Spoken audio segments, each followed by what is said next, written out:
ইদানিং শরীরটা মোটেই ভালো যাচ্ছে না, শুধু ঘুম পাচ্ছে। আসলে এটা কি আমার হচ্ছে না আপনাদেরও হচ্ছে, একটু কমেন্টসে জানাবেন তো।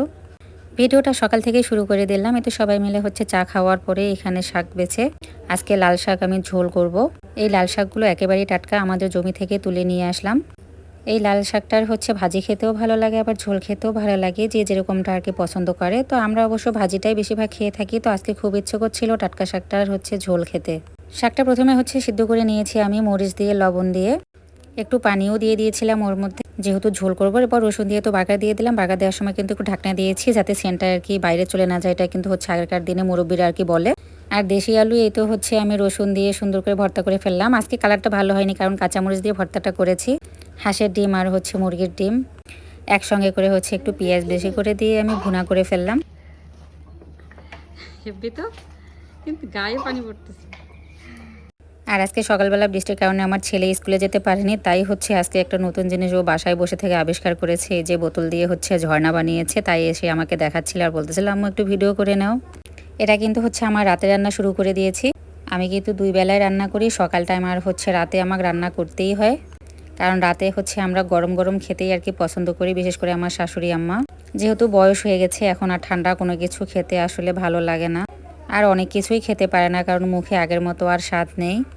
তাই ভাবি একটু গরম গরম রান্না করে দিলে একটু ভালোভাবে খেতে পারবে। আর আজকে আমার মেয়েটার শরীরটাও বেশি একটা ভালো নেই, হঠাৎ করে পরশুদিন থেকে ওর গাটা একটু গরম, জ্বর আসছে আর কিছুই খেতে পারছে না। তাই ভাবতেছি একটু হচ্ছে ঝাল লবণ চড়া করে দিয়ে মুরগির মাংসটা রান্না করে দিই, তাহলে হচ্ছে একটু খেতে পারবে। তো আজকে হচ্ছে পটল দিয়ে রান্না করব। পটলটা হচ্ছে ভালোভাবে আমি আগে হালকা আর কি তেল দিয়ে ভেজে নিলাম, তাহলে পটলের যে হচ্ছে কাঁচা গন্ধটা ওটা কিন্তু থাকে না। তো এর সঙ্গে কয়েকটা আলুও অবশ্য আমি তেলে ভেজে নিলাম। এরপর পেঁয়াজটা হচ্ছে একটু হালকা লাল লাল করে ভেজে নিই, ওর মধ্যে হচ্ছে সব ধরনের মশলা আমি দিয়ে দিলাম।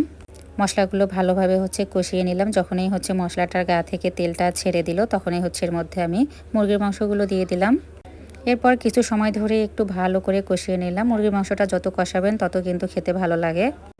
আর আমার মুরগির মাংস কষানো কম হলে কিন্তু আমার শাশুড়ি আম্মা বুঝতে পারে, তো এই জন্য আজকে পাশেই বসে আছে আর দেখতেছে আমার রান্না। তাই একটু সময় নিয়ে হচ্ছে ভালোভাবেই কষিয়ে নিলাম। কষানো হয়ে গেলে এর মধ্যে পানি দিয়ে কিছুক্ষণ হাই হিটে আমি সিদ্ধ করে নিয়েছি।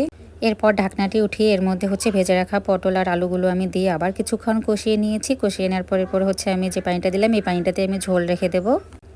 এর মধ্যে হচ্ছে কয়েকটা কাঁচামরিচ আর গরম মশলার গুঁড়ো আমি দিয়ে দিলাম নামানোর আগ দিয়ে। এরপর আবার কিছুক্ষণ ঢাকনাটি দিয়ে হচ্ছে আমি একটু জাল করে নেব। আর আজকে আমি হচ্ছে একটু ঝোল ঝোলেই রেখে দেবো, কারণ হচ্ছে বাচ্চারা আমার ঝোল খেতে অনেক পছন্দ করে। তো আজকে রান্নার ভিডিওটা আপনাদের কাছে কেমন লাগলো অবশ্যই একটু কমেন্টসে জানাবেন। সবাই ভালো থাকবেন, সুস্থ থাকবেন। আর যারা নতুন নতুন অডিয়েন্স আমার ভিডিওটা দেখতেছেন অবশ্যই একটু ফলো দিয়ে পাশে থাকবেন। আল্লাহ হাফেজ, শুভরাত্রি।